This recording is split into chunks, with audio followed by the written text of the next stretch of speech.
ॐ सदाशिवसमारम्भां श्रीशङ्कराचार्यमध्यमाम् अस्मदाचार्यपर्यन्तां वन्दे गुरुपरम्परां।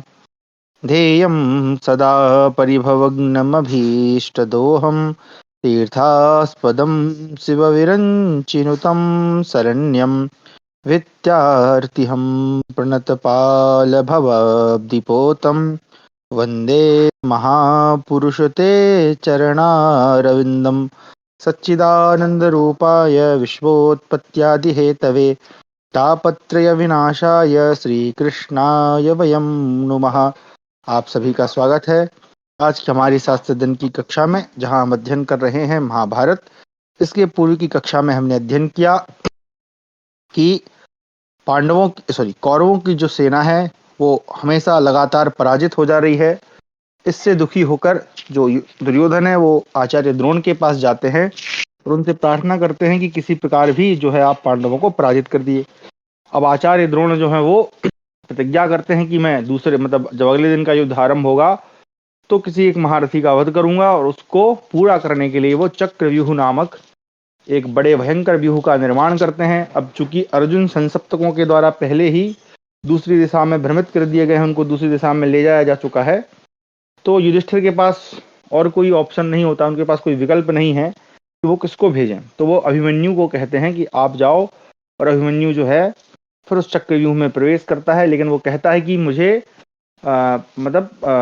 अंदर जाने का तो ज्ञान है, लेकिन मैं बाहर नहीं आ सकता हूँ, उसमें संशय है, ऐसा वो कहता है। तो युधिष्ठिर उसको सांत्वना देते हैं कि जब तुम एक द्वार खोल के अंदर जाओगे तो हम तुम्हारे पीछे पीछे जाएंगे। सभी महारथी भीमसेन है वो भी उन्हें सांत्वना देते हैं, और अभिमन्यु फिर जो है अपने बल के साथ, और बहुत ही अति उत्साही वो जवान है वो, या कहना चाहिए कम आयु का है, लेकिन उसके अंदर शूरता और वीरता बहुत अधिक है। तो वो चक्रव्यूह में प्रवेश करता है और द्रोणाचार्य के द्वारा निर्मित जो चक्रव्यूह, जो कि महान माना जाता है, उसमें प्रवेश करता है और सभी सेनापतियों को धीरे धीरे परास्त करना आरंभ करता है। तो अब उसके आगे हम पढ़ेंगे। तो इस समय अभिमन्यु जो है चक्रव्यूह में जा रहा है। तो हमारा है सप्तत्रिंशोऽध्याय यानी 37वां अध्याय, अभिमन्यु का पराक्रम, उसके द्वारा अस्मक पुत्र का वध, शल्य का मूर्छित होना और कौरव सेना का पलायन। संजयोवाच तां प्रज्ञां च मुं दृष्ट्वा सौभद्रेणामितौजसा दुर्योधनो वृषं क्रुद्धः स्वयं सौभद्रमभ्यवात्। तो राजानमावृत्तं सौभद्रं प्रति संयुगे दृष्ट्वा द्रोणो ब्रवीद्योधान् परिप्सध्वं नराधिपं पुराभिमन्युलक्ष्यं नः पश्यतां हन्ति वीर्यवान् तामाद्रवत् माभैश्च क्षिप्रं रक्षत कौरवम्। संजय कहते हैं, राजन, अमित तेजस्वी अभिमन्यु ने कौरव सेना को मार भगाया है। यह देखकर अत्यंत क्रोध में भरा हुआ दुर्योधन स्वयं सुभद्रा कुमार का सामना करने के लिए आया। उस युद्ध स्थल में राजा दुर्योधन को अभिमन्यु की ओर लौटते देख द्रोणाचार्य ने समस्त योद्धाओं से कहा, वीरो, कौरव नरेश की सबोर से रक्षा करो। बलवान अभिमन्यु हमारे देखते देखते अपने लक्ष्यभूत राजा दुर्योधन को पहले ही मार डालेगा, अतः तुम सब लोग दौड़ो, भय न करो, शीघ्र ही कुरुवंशी दुर्योधन की रक्षा करो। महाराज, तदनंतर अस्त्र शिक्षा में निपुण बलवान हितैषी और विजयशाली योद्धाओं ने रक्षा के लिए आपके वीर पुत्र को चारों ओर से घेर लिया। यद्यपि वे अभिमन्यु के भय से बहुत डरते थे। द्रोण, स्वत्थामा, कृपाचार्य, कर्ण, कृतवर्मा, शकुनी, बृहद्बल, मद्राज, शल्य, भूरिश्रवा, सलपौरव तथा वृषेण ये अभिमन्यु पर तीखे बाणों की वर्षा करने लगे। इन्होंने महान बाण वर्षा द्वारा अभिमन्यु को आच्छादित कर दिया। इस प्रकार उसे मोहित करके इन वीरों ने दुर्योधन को छुड़ा लिया। तब मानो मुंह से ग्रास छिन गया हो, यह मानकर अर्जुन कुमार अभिमन्यु से सहन न कर सका। अतः अपनी भारी बाण वर्षा से उन महारथियों को उनके सारथी और घोड़ों सहित युद्ध से विमुख करके सुभद्रा कुमार ने सिंह के समान गर्जना की। मांस चाहने वाले सिंह के समान अभिमन्यु की वह गर्जना सुनकर अत्यंत क्रोध में भरे हुए द्रोण आदि महारथी न सह सके। आर्य तब उन महारथियों ने रथ सेना द्वारा उसे कोष्ठ में आबद्ध सा करके उसके ऊपर नाना प्रकार के चिन्ह वाले समूह के समूह बाण बरसाने आरंभ किए। परंतु आपके उस वीर पौत्र ने अपने पैने बाणों द्वारा शत्रुओं के उन सहायक समूहों को आकाश में ही काट दिया और उन सभी महारथियों को घायल भी कर डाला। यह एक अद्भुत सी बात हुई। तब अभिमन्यु से चिड़े हुए उन योद्धाओं ने विषधर सर्प के समान भयंकर बाणों द्वारा किसी से परास्त न होने वाले सुभद्रा कुमार को मार डालने की इच्छा रखकर उसे घेर लिया। भरतश्रेष्ठ, उस समय जैसे सबोर से उछलते हुए समुद्र को तटभूमि रोक लेती है, उसी प्रकार आपके सैन्य सागर को एकमात्र अर्जुन कुमार ने आगे बढ़ने से रोक दिया। उस समय एक दूसरे पर प्रहार करते हुए युद्धपरायण विपक्षी वीरों तथा अभिमन्यु में कोई भी युद्ध से विमुख नहीं हुआ। इस प्रकार वह भयंकर एवं घोर संग्राम चल रहा था। उसमें आपके पुत्र दुसह ने 9, दुशासन ने 12, शरद्वान के पुत्र कृपाचार्य ने 3 और द्रोणाचार्य ने विषधर सर्प के समान भयंकर 17 बाणों से अभिमन्यु को भीन डाला। इस प्रकार विविंसति ने 70, कृतवर्मा ने 7, बृहद्बल ने 8, अश्वत्थामा ने 7, भूरिश्रवा ने 3, मद्राज शल्य ने 6, शकुनी ने 2, राजा दुर्योधन ने 3 बाणों से अभिमन्यु को घायल कर दिया। महाराज, उस समय धनुष हाथ में लिए प्रतापी अभिमन्यु जैसे नाच रहा हो, इस प्रकार सब और घूम घूम कर उन सब महारथियों को 3-3 बाणों से घायल कर दिया। तब आपके सभी पुत्रों ने मिलकर अभिमन्यु को त्रास देना आरंभ किया। फिर तो वह क्रोध से जल उठा और अपनी अस्त्र शिक्षा का तथा हृदय का महान बल दिखाने लगा। इतने में ही अस्मक के पुत्र ने सारथी के आदेश का पालन करने वाले गरुण और वायु के समान वेगशाली सुशिक्षित घोड़ों द्वारा वहां बड़ी तेजी से आकर अभिमन्यु को रोका और 10 बाण मारकर उसे घायल कर दिया। साथ ही इस प्रकार कहा, अरे खड़ा रह, खड़ा रह। तब अभिमन्यु ने मुस्कुराकर अस्मक पुत्र के घोड़ों, सारथी, ध्वज, भुजाओं, धनुष तथा मस्तक को भी 10 बाणों से पृथ्वी पर काट गिराया। सुभद्रा कुमार अभिमन्यु के द्वारा वीर अस्मक राजकुमार के मारे जाने पर सारी सेना विचलित हो भागने लगी। तदनंतर कर्ण, कृपाचार्य, द्रोणाचार्य, अश्वत्थामा, गांधार राज शकुनी, शल्य, भूरिश्रवा, क्राथ, सोमदत्त, विविंसति, वृषसेन, सुषेण, कुंड भेदी, प्रतर्दन, वृंदारक, ललित, प्रबाहु, दीर्घलोचन तथा अत्यंत क्रोध में भरे हुए दुर्योधन ने अभिमन्यु पर बाणों की वर्षा आरंभ कर दी। इन महाधनुर्धर वीरों के चलाए हुए बाणों से अत्यंत घायल हो अभिमन्यु ने कर्ण को लक्ष्य करके एक ऐसा बाण हाथ में लिया जो उसके कवच और काया को विदीर्ण कर डालने वाला था। जैसे सर्प बावी में घुस जाता है, उसी प्रकार अभिमन्यु का छोड़ा हुआ वह बाण कर्ण के शरीर और कवच को विदीर्ण करके बड़े वेग से धरती में समा गया। जैसे भूकंप होने पर पृथ्वी भी हिलने लगता, क्षमा करें, जैसे भूकंप होने पर पर्वत भी हिलने लगता है, उसी प्रकार उस अत्यंत गहरे आघात से व्यथित एवं विह्वल होकर कर्ण उस रणभूमि में विचलित हो उठा। फिर बलवान अभिमन्यु ने अत्यंत कुपित होकर दूसरे 3 पैने बाणों द्वारा सुषेण, दीर्घलोचन तथा कुंडभेदी क्षमा करें इन 3 वीरों को घायल कर दिया। तब कर्ण ने 25, अश्वत्थामा ने 20, कृतवर्मा ने 7 नाराजों द्वारा अभिमन्यु को गहरी चोट पहुंचाई। उस समय इंद्र कुमार अर्जुन के पुत्र अभिमन्यु के संपूर्ण अंगों में बाण ही बाण व्याप्त हो रहे थे। वह क्रोध में भरे हुए पासधारी यमराज के समान शत्रु सेना में विचरता सा दिखाई दे रहा था। राजा शल्य अभिमन्यु के पास ही खड़े थे, अतः वह महाबाहु वीर उन पर बाणों की वर्षा करने लगा। उसने आपकी सेना को भयभीत करते हुए बड़े जोर से गर्जना की, राजन, अस्त्रवेत्ता अभिमन्यु के चलाए हुए मर्मभेदी बाणों द्वारा घायल होकर राजा शल्य रथ की बैठक में धम्म से बैठ गए और मूर्छित हो गए। यशस्वी सुभद्रा कुमार के द्वारा घायल किए हुए शल्य को इस प्रकार भय हुआ देख द्रोणाचार्य के देखते देखते उनकी सारी सेना रणभूमि से भाग चली। महाबाहु शल्य को अभिमन्यु के स्वर्णमय पंख वाले बाणों से व्याप्त हुआ देख आपके सभी सैनिक सिंह के सताए हुए मृगों की भांति जोर जोर से भागने लगे। देवताओं, पितरों, चारणों, सिद्धों तथा यक्ष समूहों एवं भूतलवर्ती भूत समुदायों से प्रशंसित होकर युद्ध विषयक तेजस से प्रकाशित होने वाला अभिमन्यु घृत की धारा से अभिषिक्त हुए अग्निदेव के समान अत्यंत शोभा पाने लगा। इस प्रकार हमारा 37वां अध्याय समाप्त हुआ। 38वां अध्याय अभिमन्यु के द्वारा शल्य के भाई का वध तथा द्रोणाचार्य की रथ सेना का पलायन। धृतराष्ट्रोवाच तथा प्रमथमानं तं महेश्वासानजुगै अर्जुनीं मामकः शङ्खे येन त्वेन संवारयन् संजयोवाच शृणु राजन् कुमारस्य रणे विक्रीडितं महत् विवत्सतो रथानीकं भारद्वाजेन रक्षितं मद्रेशं साधितं दृष्ट्वा सौभद्रेणासु गहिरणे शल्याद् वरजः क्रुद्धः किरन् बाणान् समभ्ययात्। धृतराष्ट्र ने पूछा, संजय, अर्जुन कुमार अभिमन्यु जब इस प्रकार अपने बाणों द्वारा बड़े बड़े धनुर्धरों को मथ रहा था, उस समय मेरे पक्ष के किन योद्धाओं ने उसे युद्ध में रोका था? संजय ने कहा, राजन, रणक्षेत्र में कुमार अभिमन्यु की विशाल रणकीड़ा का वर्णन सुनिए। वह द्रोणाचार्य द्वारा सुरक्षित रथियों की सेना को विदीर्ण करना चाहता था। सुभद्रा कुमार ने रणभूमि में अपने शीघ्रगामी बाणों द्वारा घायल करके मद्राज शल्य को धराशायी कर दिया। यह देखकर उनका छोटा भाई कुपित हो बाणों की वर्षा करता हुआ अभिमन्यु पर चढ़ाया। उसने 10 बाणों द्वारा घोड़े और सारथी सहित अभिमन्यु को क्षत विक्षत करके बड़े जोर से गर्जना की और कहा, अरे खड़ा रह, खड़ा रह। तब शीघ्रता पूर्वक हाथ चलाने वाले अर्जुन कुमार ने अपने सहायकों द्वारा शल्य के भाई के मस्तक, ग्रीवा, हाथ, पैर, धनुष, अश्व, छत्र, ध्वज, सारथी, त्रिवेणु, तल्प यानी सैया, तल्प का मतलब वो एक जो क्या तकिया भी होता है, पहिए, जुआ, तरकस, अनुकर्ष, पताका, चक्र, रक्षक तथा अन्य समस्त उपकरणों को काट डाला। उस समय उसे कोई भी देख न सका, यानी इतनी तेजी से उसने चलाया जैसे वायु के वेग से कोई महान पर्वत टूटकर गिर पड़े, उसी प्रकार अमित तेजस्वी अभिमन्यु का मारा हुआ वह शल्यराज का भाई छिन्न भिन्न होकर पृथ्वी पर गिर पड़ा। उसके वस्त्र और आभूषणों के टुकड़े टुकड़े हो गए थे। उसके सेवक भयभीत होकर संपूर्ण दिशाओं में भाग गए। भारत अर्जुन कुमार के उस अद्भुत पराक्रम को देखकर समस्त प्राणी साधुवाद देते हुए सब ओर से हर्ष ध्वनि करने लगे।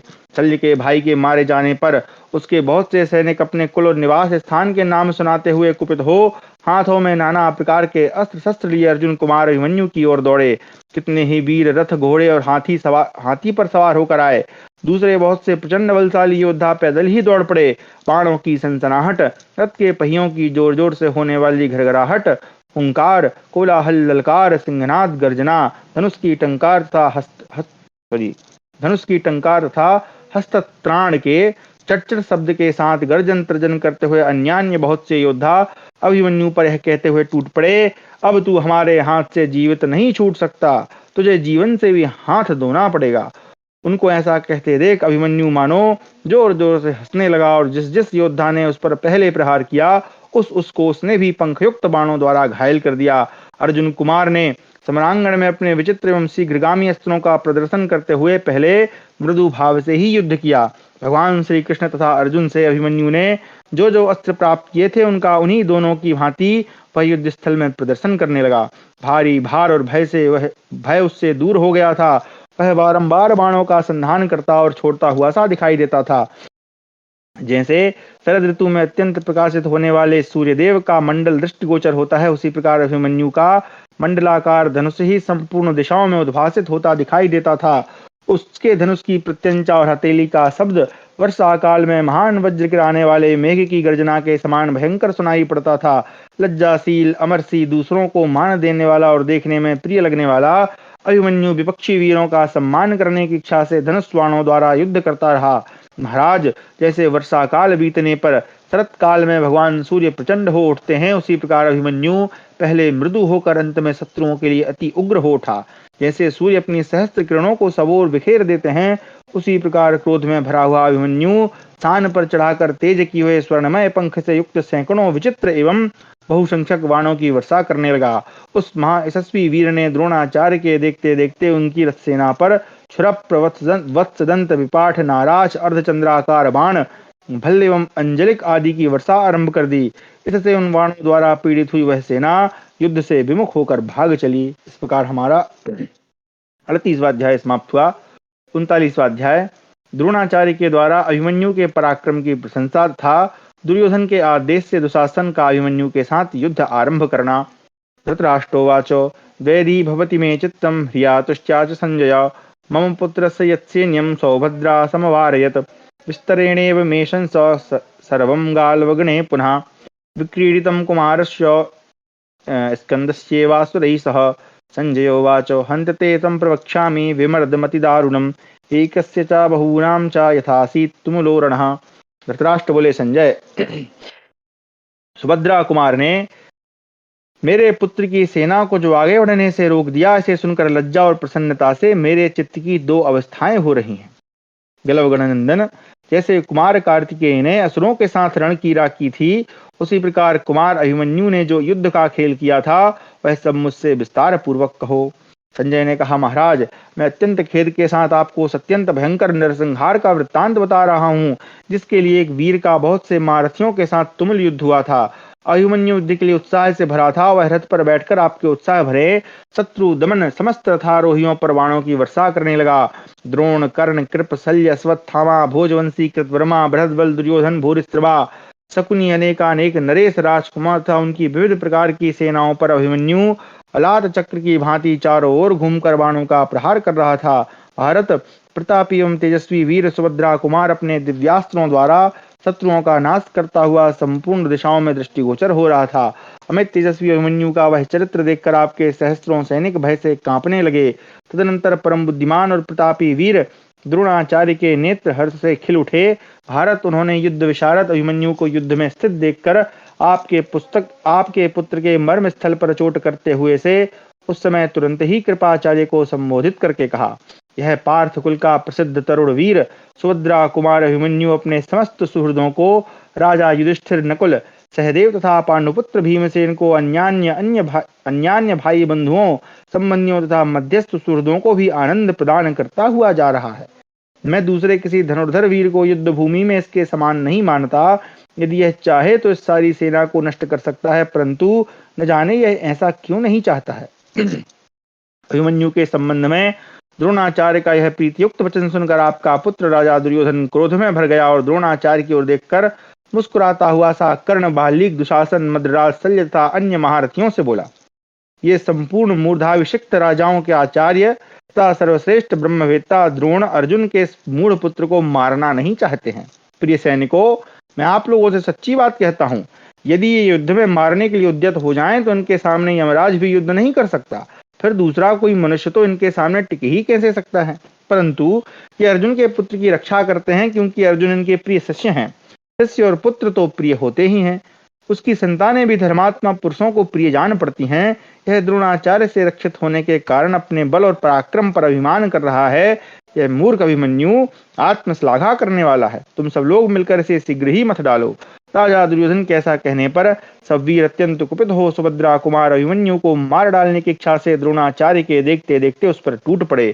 कुरुश्रेष्ठ, उस समय दुर्योधन के उपयुक्त वचन को सुनकर दुशासन ने उससे यह बात कही, महाराज, मैं आपसे प्रतिज्ञा पूर्वक कहता हूं, मैं पांचाल और पांडवों के देखते देखते अभिमन्यु को मार डालूंगा।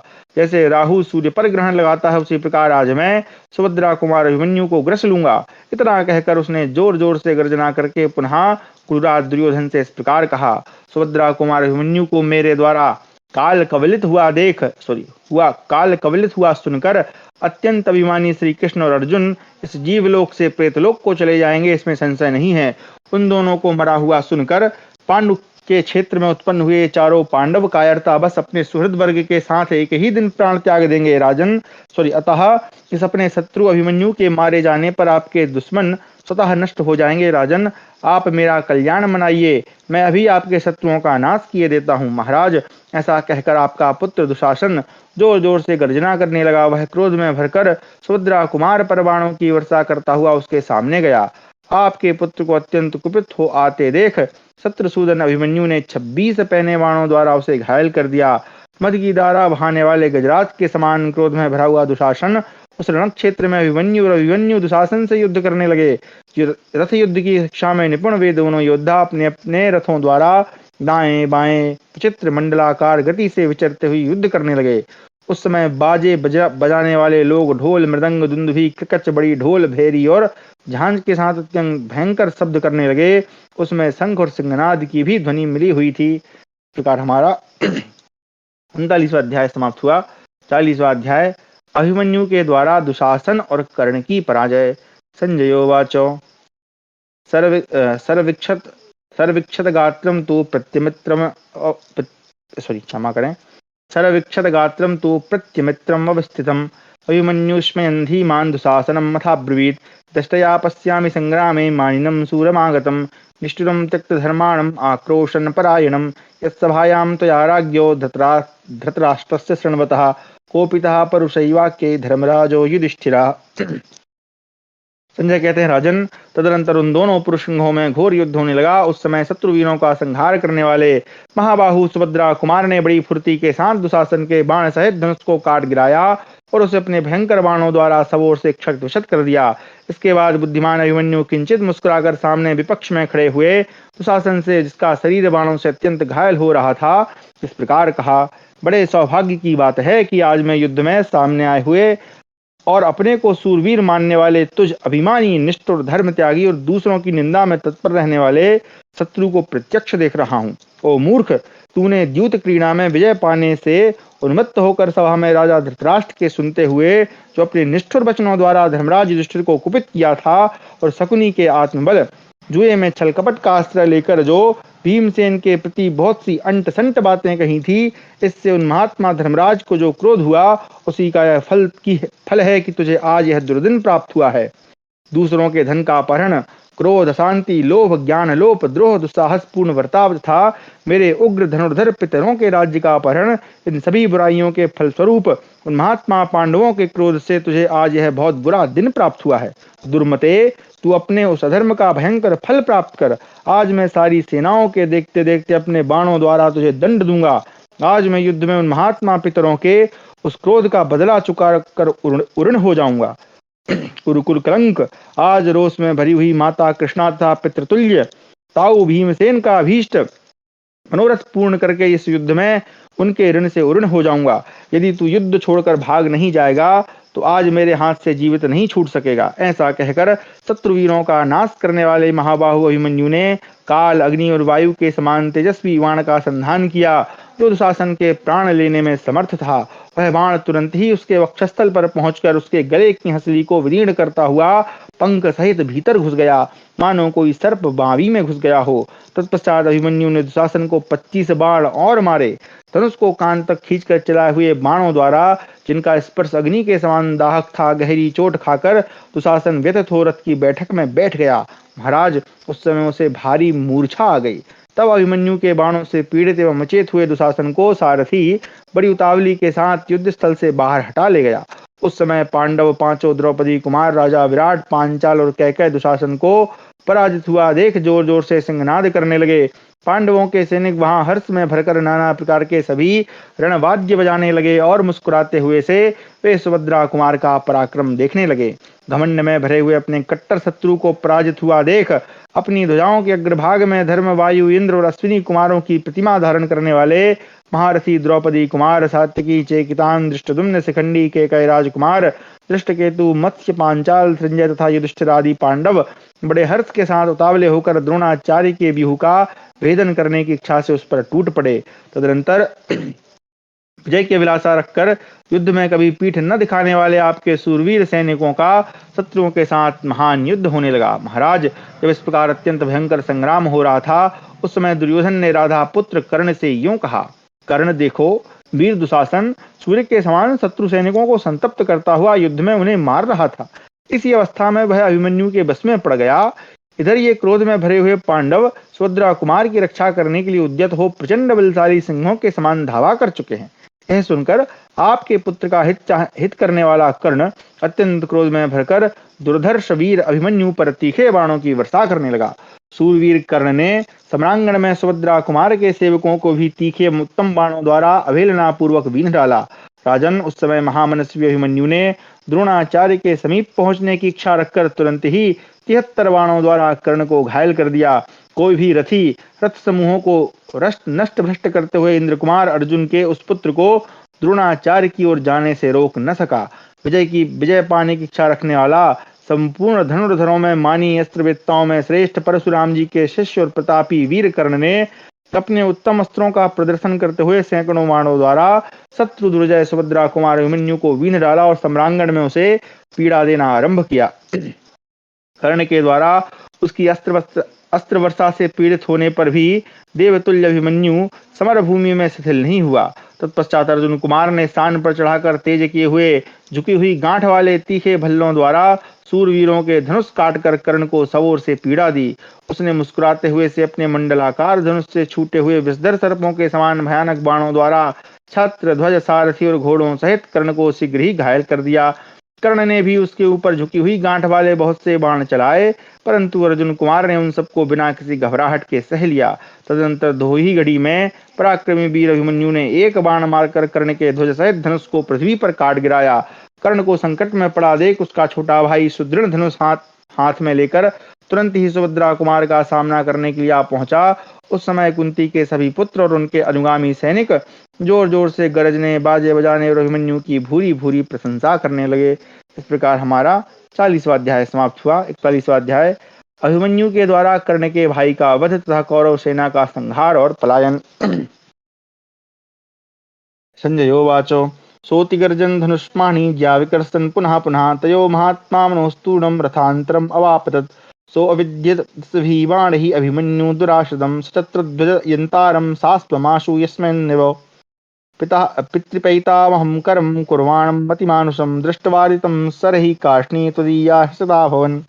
संजय कहते हैं, राजन, कर्ण का वह भाई हाथ में धनुष लिए अत्यंत गरजता और प्रत्यंचा को बार बार खींचता हुआ तुरंत ही उन दोनों महामनस्वी वीरों के रथों के बीच में आ पहुंचा। उसने मुस्कुराते हुए से 10 बाण मारकर दुर्जय वीर अभिमन्यु को क्षत्र ध्वजा सारथी और घोड़ों सहित शीघ्र ही घायल कर दिया। अपने पिता पितामहों के अनुसार मानवीय शक्ति से पराक्रम प्रकट करने वाले अर्जुन कुमार अभिमन्यु को उस समय बाणों से पीड़ित देखकर आपके सैनिक हर्ष से खिल उठे। तब अभिमन्यु ने मुस्कुराते हुए से अपने धनुष को खींचकर एक ही बाण से कर्ण के भाई का मस्तक धड़ से अलग कर दिया। उसका वह सिर रथ से नीचे पृथ्वी पर गिर पड़ा, मानो वायु के वेग से हिलकर उखड़ा हुआ कनेर का वृक्ष पर्वत शिखर से नीचे गिर गया हो। राजन, अपने भाई को मारा गया देख कर्ण को बड़ी व्यथा हुई। इधर सुभद्रा कुमार अभिमन्यु ने गीध की पांख वाले बाणों द्वारा कर्ण को युद्ध से भगाकर दूसरे दूसरे महाधनुर्धर वीरों पर तुरंत ही धावा किया। उस समय क्रोध में भरे हुए प्रचंड तेजस्वी महारथी अभिमन्यु ने हाथी घोड़े रथ और पैदलों से युक्त उस विशाल चतुरंगिणी सेना को विदीर्ण कर डाला। अभिमन्यु के चलाए हुए बहुसंख्यक बाणों से पीड़ित हुआ कर्ण अपने वेगशाली घोड़ों की सहायता से शीघ्र ही रणभूमि से भाग गया।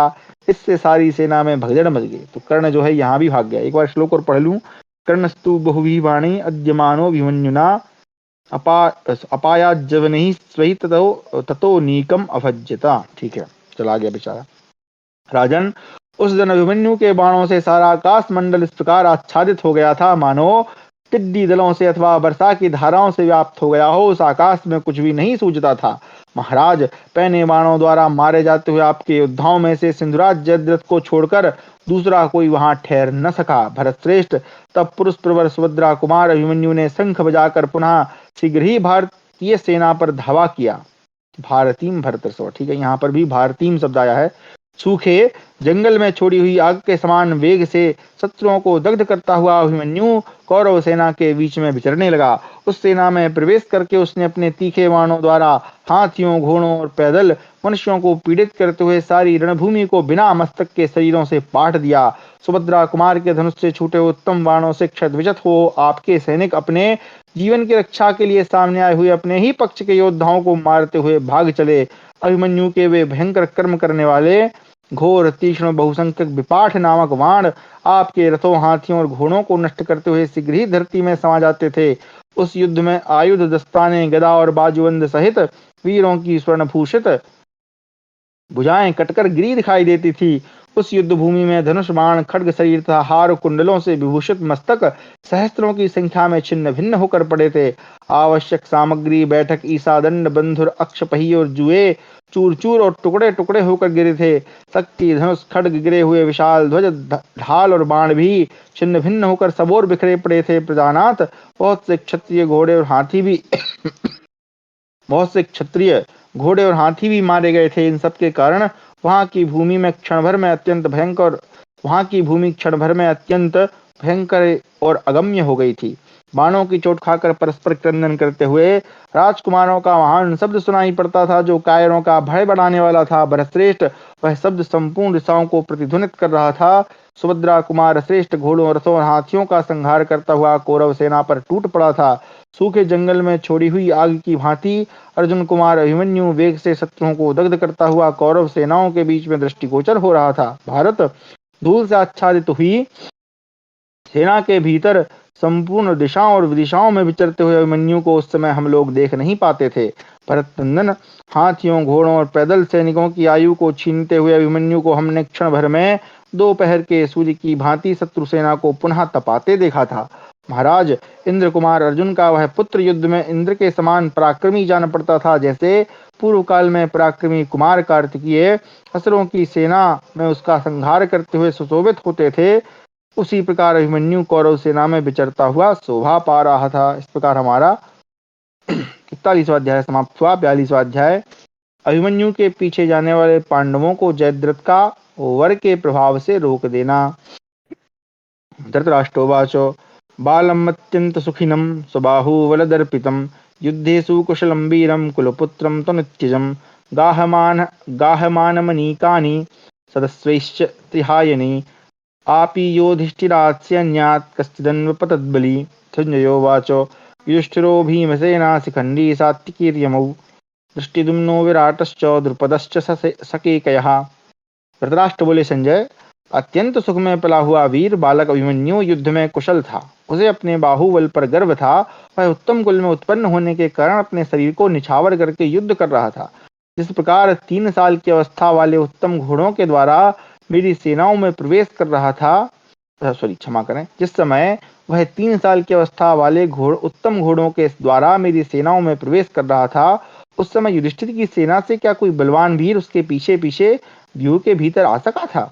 संजय ने कहा, राजन, युधिष्ठिर, भीमसेन, शिखंडी, सात्विकी, नकुल, सहदेव, धृष्टद्युम्न, विराट, द्रुपद, कैकेयी राजकुमार, रोष में भरा हुआ धृष्टकेतु तथा मत्स्य देशी योद्धा, ये सब के सब युद्ध स्थल में आगे बढ़े। अभिमन्यु के ताऊ, चाचा तथा मामागण अपनी सेना को व्यूह द्वारा संगठित करके प्रहार करने के लिए उद्यत हो अभिमन्यु की रक्षा के लिए उसी के बनाए हुए मार्ग से व्यूह में जाने के उद्देश्य से एक साथ दौड़ पड़े। उन सूरवीरों को आक्रमण करते देख आपके सैनिक भाग खड़े हुए। आपके पुत्र की विशाल सेना को रण से विमुख हुई देख उसे स्थिरता पूर्वक स्थापित करने की इच्छा से आपका तेजस्वी जामाता यानी दामाद जयद्रथ वहां दौड़ा हुआ आया। महाराज, सिंधु नरेश के पुत्र राजा जयद्रथ ने अपने पुत्र को बचाने की इच्छा रखने वाले कुंती कुमारों को सेना सहित आगे बढ़ने से रोक दिया। जैसे हाथी नीची भूमि में आकर वहीं से शत्रु का निवारण करता है, उसी प्रकार भयंकर एवं महान धनुष धारण करने वाले वृद्ध क्षत्र कुमार जयद्रथ ने दिव्यास्त्रों का प्रयोग करके शत्रुओं की प्रगति रोक दी। धृतराष्ट्र ने कहा, संजय, मैं तो समझता हूँ सिंधुराज जयद्रथ पर यह बहुत बड़ा भारा पड़ा था, जो अकेले होने पर भी उसने पुत्र की रक्षा के लिए उत्सुक एवं क्रोध में भरे हुए पांडवों को रोका। सिंधुराज में ऐसे बल और शौर्य का होना मैं अत्यंत आश्चर्य की बात मानता हूँ। महामना, जयद्रथ के बल और श्रेष्ठ पराक्रम का मुझसे विस्तार पूर्वक वर्णन करो। सिंधुराज ने कौन ऐसा दान, होम, यज्ञ अथवा उत्तम तप किया था जिससे वह अकेला ही समस्त पांडवों को रोकने में समर्थ हो सका? साधु शिरोमणि सूत, जयद्रथ में जो इंद्र संयम अथवा ब्रह्मचर्य हो वह बताओ। विष्णु, शिव अथवा ब्रह्मा किस देवता की आराधना करके सिंधुराज ने अपने पुत्र की रक्षा में तत्पर हुए पांडवों को क्रोधपूर्वक रोक दिया? भीष्म ने भी ऐसा महान पराक्रम किया हो उसका पता मुझे नहीं है। संजय ने कहा, महाराज, द्रौपदी हरण के प्रसंग में जो जयद्रथ को भीमसेन से पराजित होना पड़ा था, यह हमने पहले पढ़ा था। जहां पर जयद्रथ जा रहा था दूसरे देश में, द्रौपदी दिख जाती है तो वहां जाता है तो भीमसेन उसको चुटिया पकड़ के मारते हैं। उसी से अभिमान व अपमान का अनुभव करने वाले राजा ने वर प्राप्त करने की इच्छा रखकर बड़ी भारी तपस्या की। प्रिय लगने वाले विषयों की ओर से संपूर्ण इंद्रियों को हटाकर भूख और प्यास, धूप का कष्ट सहन करता हुआ जयद्रथ अत्यंत दुर्बल हो गया था। उसके शरीर की नसनाड़ियां दिखाई देने लगीं। वह सनातन ब्रह्म स्वरूप भगवान शंकर की स्तुति करता हुआ उनकी आराधना करने लगा। तब भक्तों पर दया करने वाले भगवान ने उस पर कृपा की और स्वप्न में जयद्रथ को दर्शन देकर उससे कहा, जयद्रथ, तुम क्या चाहते हो? वर मांगो, मैं तुम पर बहुत प्रसन्न हूँ। भगवान शंकर के ऐसा कहने पर सिंधुराज जयद्रथ ने अपने मन और इंद्रियों को संयम में रखकर उन रुद्रदेव को प्रणाम किया और हाथ जोड़कर कहा, प्रभो, मैं युद्ध में भयंकर बल पराक्रम से संपन्न समस्त पांडवों को अकेला ही रथ के द्वारा परास्त करके आगे बढ़ने से रोक दूं। भारत उसके ऐसा कहने पर देवेश्वर भगवान शिव ने जयद्रथ से कहा, सौम्य, मैं तुम्हें वर देता हूँ, तुम कुंती पुत्र अर्जुन को छोड़कर शेष 4 पांडवों को, यहाँ ब्रैकेट में लिखा है एक दिन, क्योंकि श्लोक में नहीं है, तो एक दिन युद्ध में आगे बढ़ने से रोक दोगे। तब देवेश्वर महादेव से एवं मस्तु कहकर राजा जयद्रथ जाग उठा। उसी वरदान से अपने दिव्य अस्त्र बल के द्वारा जयद्रथ ने अकेले ही पांडवों की सेना को रोक दिया। उसके धनुष की टंकार सुनकर शत्रु पक्ष के क्षत्रियों के मन में भय समा गया, परंतु आपके सैनिकों को बड़ा हर्ष हुआ। राजन, उस समय सारा भार जयद्रथ के ऊपर पड़ा देख आपके क्षत्रिय वीर कोलाहल करते हुए जिस ओर युधिष्ठिर की सेना थी उसी ओर टूट पड़े। इस प्रकार हमारा 42वां अध्याय समाप्त हुआ। 43वां अध्याय, पांडवों के साथ जयद्रथ का युद्ध और व्यूह द्वार को रोक कर रखना। संजय उवाच, यन्मां पृच्छसि राजेन्द्र सिंधुराजस्य विक्रमं शृणु तत्सर्वमाख्यायसे यथा पाण्डून् अयोधयत् तमुहु वाजिनो वश्या सैन्धवा साधुवाहिना विकुर्वाणा बृहन्तोस्वः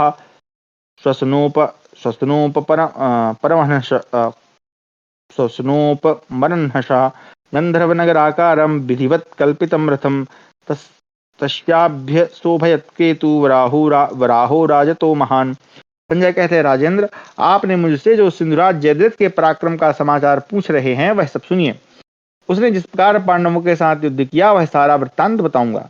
सारथी के बस में रहकर अच्छी तरह सवारी का काम देने वाले, वायु के समान वेगशाली तथा नाना प्रकार की चाल दिखाते हुए चलने वाले सिंधु देशीय विशाल अश्व जयद्रथ को वहन करते थे। विधिपूर्वक सजाया हुआ उनका रथ गंधर्व नगर के समान जान पड़ता था। उसका रथ रजत निर्मित एवं वाराह चिन्ह से युक्त महान ध्वज उसके रथ की शोभा बढ़ा रहा था। श्वेत छत्र, पताका, चवन और व्यजन, इन राज चिन्हों से वह आकाश में चंद्रमा की भांति शोभित हो रहा था। उसके रथ उसके रथ उसके रथ का मुक्ता मणि, स्वर्ण तथा हीरों से विभूषित लोहमय आवरण नक्षत्रों से व्याप्त हुए आकाश के समान शोभित होता था। उसने अपना विशाल धनुष फैलाकर बहुत से बाण समूहों की वर्षा करते हुए व्यूह के उस भाग को योद्धाओं से भर दिया जिसे अभिमन्यु ने तोड़ डाला था। उसने सात्विकी को 3, भीमसेन को 8, धृष्टद्युम्न को 60, विराट को 10, द्रुपद को 5, शिखंडी को 7, कैकेयी राजकुमारों को 25, द्रौपदी पुत्रों को 3-3 तथा युधिष्ठिर को 70 तीखे बाणों द्वारा घायल कर दिया। तत्पश्चात बाणों का बड़ा भारी जाल सा बिछाकर उसने शेष सैनिकों को भी पीछे हटा दिया। यह एक अद्भुत सी बात थी। तब प्रतापी राजा धर्मपुत्र युधिष्ठिर ने एक तीखे और पानीदार भल्ल के द्वारा उसके धनुष को काटने की घोषणा करके हंसते हंसते काट डाला। उस समय जयद्रथ ने पलक मारते मारते दूसरा धनुष हाथ में लेकर युधिष्ठिर को 10 तथा अन्य वीरों को 3-3 बाणों से बीन डाला। उसकी स्फूर्ति को देखकर और समझकर भीमसेन ने 3-3 भल्लों द्वारा उसके धनुष, ध्वज और छत्र को शीघ्र ही पृथ्वी पर काट गिराया। आर्य, तब उस बलवान वीर ने दूसरा धनुष ले उस पर प्रत्यंचा चढ़ाकर भीम के धनुष, ध्वज और घोड़ों को धराशायी कर दिया। धनुष कट जाने पर अपने अश्वहीन उत्तम रथ से कूदकर भीमसेन सात्विकी के रथ पर जा बैठे, मानो कोई सिंह पर्वत के शिखर पर जा चढ़ा हो। सिंधुराज के उस अद्भुत पराक्रम को जो सुनने पर विश्वास करने योग्य नहीं था, प्रत्यक्ष देख आपके सभी सैनिक अत्यंत हर्ष में भरकर उसे साधुवाद देने लगे। जयद्रथ ने अकेले ही अपने अस्त्रों के तेज से जो क्रोध में भरे हुए पांडवों को रोक लिया, उसके उस पराक्रम की सभी प्राणी प्रशंसा करने लगे। सुभद्रा कुमार अभिमन्यु ने पहले गजारोहियों सहित बहुत से गजराजों को मारकर व्यूह में प्रवेश करने के लिए जो पांडवों को मार्ग दिखा दिया था, उसे जयद्रथ ने बंद कर दिया। वे वीर मत्स्य, पांचाल, कैकेयी तथा पांडव बारंबार प्रयत्न करके व्यूह पर आक्रमण करते थे, परंतु सिंधुराज के सामने टिक नहीं पाते थे। आपका जो शत्रु द्रोणाचार्य के व्यूह को तोड़ने का प्रयत्न करता, उसी श्रेष्ठ वीर के पास पहुंचकर जयद्रथ उसे रोक देता था। इस प्रकार हमारा 43वां अध्याय समाप्त हुआ। 44वां अध्याय, अभिमन्यु का पराक्रम, उसके द्वारा वशातीय आदि अनेक योद्धाओं का वध। संजयोवाच, सैन्धवेर्नरुद्धेषु जयगृध्रिषु पाण्डुषु सुघोरभवद्युद्धं त्वदीयानां परैषः प्राविश्याथार्जुनी सेनां सत्यसन्धो दुराशदा यक्षोभयत्तेजस्वी मकरः सागरं यथा तम तथा सरवर्षेण क्षोभयन्तम् अरिन्दम यथा प्रधाना सौभद्रम अभ्ययुरथ सत्तमः। संजय कहते हैं, राजन, विजय की अभिलाषा रखने वाले पांडवों को जब सिंधुराज जयद्रथ ने रोक दिया, उस समय आपके सैनिकों का शत्रुओं के साथ बड़ा भयंकर युद्ध हुआ। तदनंतर सत्य प्रतिज्ञ और दुर्धर्ष तेजस्वी वीर अभिमन्यु ने आपकी सेना के भीतर घुसकर इस प्रकार तहलका मचा दिया जैसे बड़ा भारी मगर समुद्र में हलचल पैदा कर देता है। इस प्रकार बाणों की वर्षा से कौरव सेना में हलचल मचाते हुए शत्रुदमन सुभद्रा कुमार पर आपकी सेना के प्रधान महारथियों ने एक साथ आक्रमण किया। उस समय अति तेजस्वी कौरव योद्धा परस्पर सटे हुए बाणों की वर्षा कर रहे थे। उनके साथ अभिमन्यु का भयंकर युद्ध होने लगा। यद्यपि शत्रुओं ने अपने रथ समूह के द्वारा अर्जुन कुमार अभिमन्यु को सब ओर से घेर दिया, तो भी उसने वृषसेन के सारथी को घायल करके उसके धनुष को भी काट डाला। तब बलवान वृषसेन अपने सीधे जाने वाले बाणों द्वारा अभिमन्यु के घोड़ों को बीनने लगा। इससे उसके घोड़े हवा के समान वेग से भाग चले। इस प्रकार उन अश्वों द्वारा वह रणभूमि से दूर पहुंचा दिया गया। अभिमन्यु के कार्य में इस प्रकार विघ्न आ जाने से वृषसेन का सारथी अपने रथ को वहां से दूर हटा ले गया। इससे वहां जुटे हुए रथियों के समुदाय हर्ष में भरकर बहुत अच्छा करते हुए कोलाहल करने लगे। तदनंतर सिंह के समान अत्यंत क्रोध में भरकर अपने बाणों द्वारा शत्रुओं को मथते हुए अभिमन्यु को समीप आते देख वसातीय तुरंत वहां उपस्थित हुआ उसका सामना करने के लिए गया। उसने अभिमन्यु पर स्वर्णमय पंख वाले 60 बाण बरसाए और कहा, अब तू मेरे जीते जी इस युद्ध में कभी जीवित नहीं छूट सकेगा। तब अभिमन्यु ने लोहमय कवच धारण करने वाले वसातीय को दूर तक के लक्ष्य को मार गिराने वाले बाण द्वारा उसकी छाती में चोट पहुंचाई, से वह प्राणहीन होकर पृथ्वी पर गिर पड़ा। राजन, वसातीय को मारा गया देख क्रोध में भरे क्षत्रिय शिरोमणि वीरों ने आपके पौत्र अभिमन्यु को मार डालने की इच्छा से उसे उस समय चारों ओर से घेर लिया। वे अपने नाना प्रकार के धनुषों की बारंबार टंकार करने लगे। सुभद्रा कुमार का शत्रुओं के साथ वह बड़ा भयंकर युद्ध हुआ। उस समय अर्जुन कुमार ने कुपित होकर उसके धनुष बाण शरीर तथा हार और कुंडलों से युक्त मस्तकों के टुकड़े टुकड़े कर दिए। सोने के आभूषणों से विभूषित उसकी भुजाएं खड्ग दस्ताने पट्ट सुर फरसों सहित कटी दिखाई देने लगी। काटकर गिराए हुए हार आभूषण वस्त्र विशाल भुजा कवच ढाल मनोहर मुकुट छत्र चवर आवश्यक सामग्री रथ की बैठक ईसा दंड बंधुर चूर चूर हुई धुरी टूटे हुए पहिए टूक टूक हुए जुए अनुकर्ष पताका सारथी अश्व टूटे हुए रथ और मरे हुए हाथियों से वहां की सारी पृथ्वी आच्छादित हो गई थी। विजय की अभिलाषा रखने वाले विभिन्न जनपदों के स्वामी क्षत्रिय वीर उस युद्ध में मारे गए। उनकी लाशों से पटी हुई पृथ्वी बड़ी भयानक जान पड़ती थी। उस रण क्षेत्र में कुपित होकर संपूर्ण दिशा विदिशाओं में विचरते हुए अभिमन्यु का रूप अदृश्य हो गया था। उसके कवच आभूषण धनुष और बाण के जो अवयव स्वर्ण में थे, केवल उन्हीं को हम दूर से देख पाते थे। अभिमन्यु जिस समय बाणों द्वारा योद्धाओं के प्राण ले रहा था और व्यूह के मध्य भाग में सूर्य के समान खड़ा था, उस समय कोई वीर उसकी ओर आंख उठाकर देखने का साहस नहीं कर पाता था। इस प्रकार हमारा 44वां अध्याय समाप्त हुआ। 45वां अध्याय अभिमन्यु के द्वारा सत्यस्त्रवा क्षत्रिय समूह रुक्मरथ तथा उसके मित्रगणों और सैकड़ों राजकुमारों का वध और दुर्योधन की पराजय। संजयोवाच आददानस्तु सूराणाम आयुष्य भवदार्जुनि अंतकः सर्वभूतानां प्राणान् काल इवागते सशक्र इव विक्रांता शक्रसूनुः स्तोवधि अभिमन्युस्तदानीकं लोडयन् समदृश्यत प्रविश्येवितु राजेन्द्र क्षत्रियेन्द्रान्तकोपमः सत्यस्त्रवसमादत्ता व्याघ्रो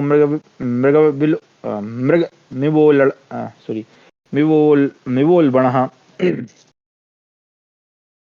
संजय कहते हैं, राजन, मृत्युकाल उपस्थित होने पर जैसे यमराज समस्त प्राणियों के प्राण हर लेते हैं, उसी प्रकार अर्जुन कुमार अभिमन्यु भी वीरों की आयु का अपहरण करते हुए उनके लिए यमराज ही हो गए थे। इंद्र कुमार अर्जुन का बलवान पुत्र अभिमन्यु के इंद्र के समान पराक्रमी था। वह उस समय सारे व्यूह का मंथन करता दिखाई देता था। राजेंद्र क्षत्रिय शिरोमणियों के लिए यमराज के समान अभिमन्यु ने सेना में प्रवेश करते ही जैसे उन्मत्त व्याघ्र हरिण को दबोच लेता है, उसी प्रकार सत्यस्त्रवा को ले बैठा।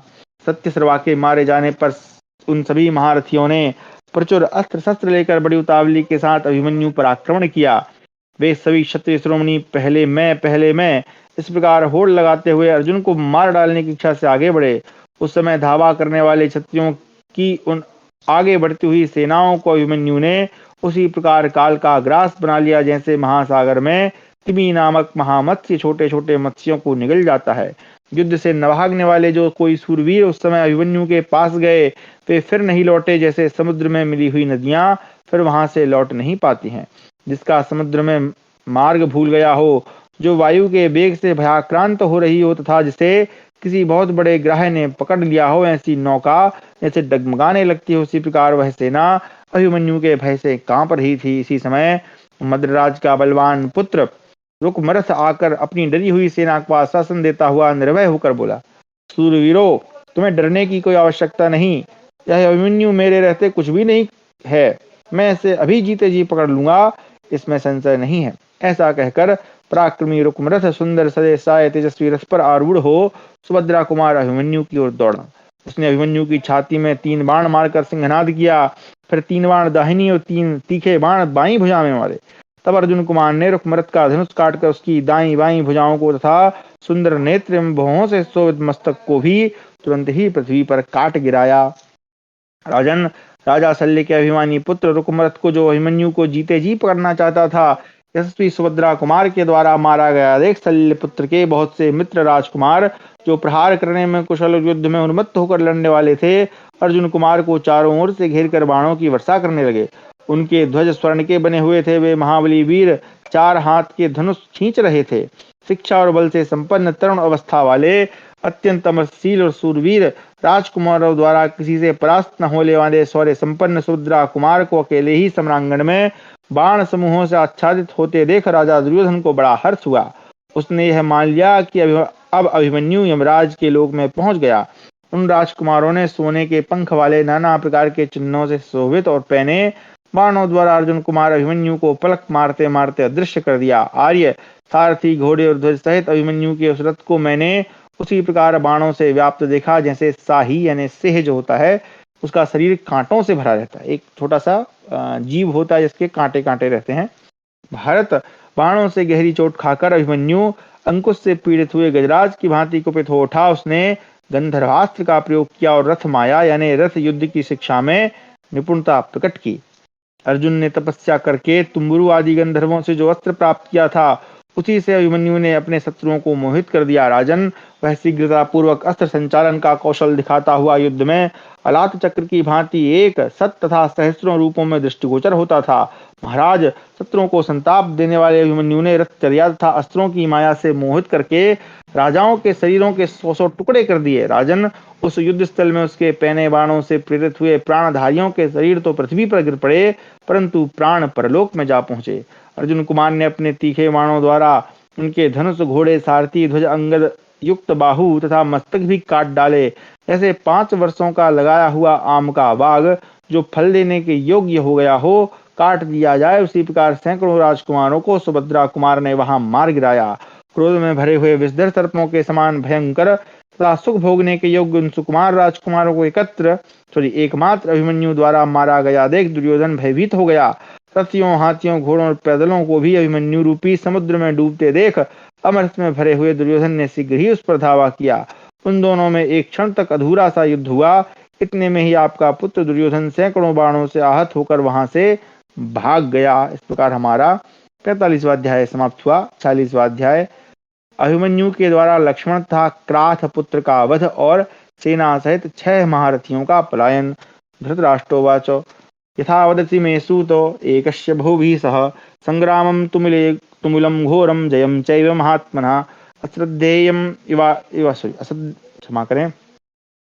अश्रद्धेयं इवाश्चर्यं सौभद्रस्याथ विक्रमं किन्तु नात्यद्भुतं तेषां येषां धर्मो विपाश्रयः दुर्योधने च विमुखे राजपुत्रे सते हते सौभद्रे प्रतिपत्तिं का प्रत्यपद्यन्त मामकः। धृतराष्ट्र बोले, सूत, जैसा कि तुम बता रहे हो अकेले महामना अभिमन्यु का बहुत से योद्धाओं के साथ अत्यंत भयंकर संग्राम हुआ और उसमें विजय भी उसी की हुई। सुभद्रा कुमार का यह पराक्रम आश्चर्यजनक है, उस पर सहसा विश्वास नहीं होता, परंतु जिन लोगों का धर्म ही आश्रय है उनके लिए यह कोई अत्यंत अद्भुत बात नहीं है। संजय, जब दुर्योधन भाग गया और सैकड़ों राजकुमार मारे गए उस समय मेरे पुत्रों ने सुभद्रा कुमार का सामना करने के लिए क्या उपाय किया? संजय ने कहा, महाराज, आपके सभी सैनिकों के मुंह सूख गए, आंखें भय से चंचल हो रही थी, सारे अंग पसीने पसीने हो रहे थे और रोंगटे खड़े हो गए थे। वे भागने में ही उत्साह दिखा रहे थे। शत्रुओं को जीतने का उत्साह उनके मन में तनिक भी नहीं था।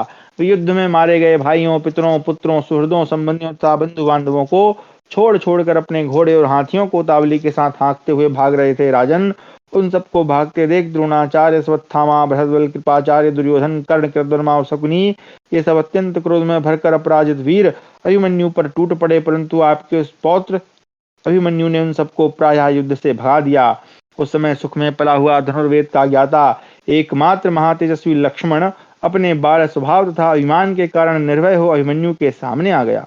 पुत्र की रक्षा चाहने वाला पिता दुर्योधन भी उसी के साथ साथ लौट पड़ा। फिर दुर्योधन के पीछे दूसरे महारथी लौट आए। जैसे बादल किसी पर्वत को अपनी जल की धाराओं से सींचते हैं, उसी प्रकार वे महारथी अभिमन्यु पर बाणों की वर्षा करने लगे। जैसे चारों ओर से बहने वाली हवा बादलों को उड़ा देती है, इसी प्रकार अकेले अभिमन्यु ने उन सबको मथ डाला। राजन, आपका प्रिय दर्शन पौत्र लक्ष्मण बड़ा दुर्धर्ष वीर था।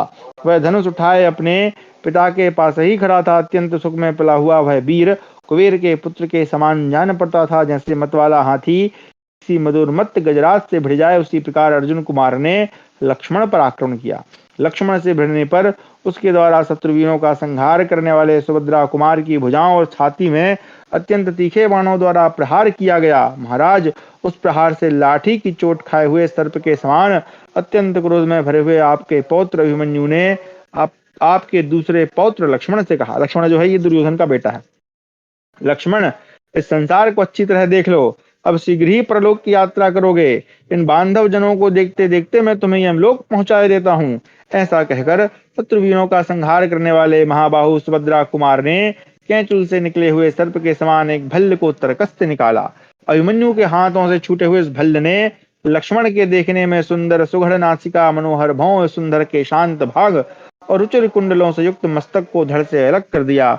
लक्ष्मण को मारा गया देख सब लोग जोर से हाहाकार करने लगे। अपने प्यारे पुत्र के मारे जाने पर क्षत्रिय शिरोमणि दुर्योधन कुपित होता और समस्त क्षत्रियों से बोला, अहो, इस अभिमन्यु को मार डालो। तब द्रोणाचार्य, कृपाचार्य, कर्ण, अश्वत्थामा, बृहद्बल और हृदिक पुत्र कृतवर्मा, इन 6 महारथियों ने अभिमन्यु को घेर लिया। यह देखकर अर्जुन कुमार ने अपने पैने बाणों द्वारा उन सबको घायल करके भगा दिया और क्रोध में भरकर बड़े वेग से जयद्रथ की विशाल सेना पर धावा किया। उस समय कलिंग देशीय सैनिक, निषादगण तथा पराक्रमी क्राथ पुत्र, इन सब ने कवच धारण करके गज सेना के साथ अभिमन्यु का रास्ता रोक दिया। प्रजानाथ तब वहां अत्यंत निकट से घोर युद्ध आरंभ हो गया। अर्जुन कुमार ने पहने बाणों द्वारा उस धृष्ट गज सेना को उसी प्रकार नष्ट कर दिया जैसे सदागति वायु आकाश में सैकड़ों मेघ खंडों को छिन्न भिन्न कर देती है। तदनंतर क्राथ ने अर्जुन कुमार अभिमन्यु पर बाणों की वर्षा आरंभ की। इतने में ही द्रोण आदि दूसरे महारथी भी पुनः लौट आए। उन सब ने अपने उत्तम अस्त्रों का प्रयोग करते हुए सुभद्रा कुमार पर आक्रमण किया। अभिमन्यु ने अपने बाणों द्वारा उन सबका निवारण करके क्राथ पुत्र को अधिक पीड़ा दी। फिर उसने असंख्य बाण समूहों द्वारा क्राथ पुत्र को मार डालने की इच्छा से जल्दी करते हुए उसकी धनुष बाणों केयूर सहित दोनों भुजाओं, मुकुट मंडित मस्तक, छत्र ध्वज और सारथी सहित रथ तथा घोड़ों को भी मार गिराया। कुलशील, शास्त्र ज्ञान, बल, कीर्ति तथा अस्त्र बल से संपन्न उस वीर क्राथ पुत्र के मारे जाने पर आपकी सेना के प्रायः सभी सूरवीर सैनिक युद्ध छोड़कर भाग गए। इस प्रकार हमारा 46वां अध्याय समाप्त हुआ। समय हो गया होगा। जी हाँ, कल कक्षा को अब यहीं विराम देते हैं। कल फिर हम पढ़ेंगे अभिमन्यु का पराक्रम, 6 महारथियों के साथ घोर युद्ध और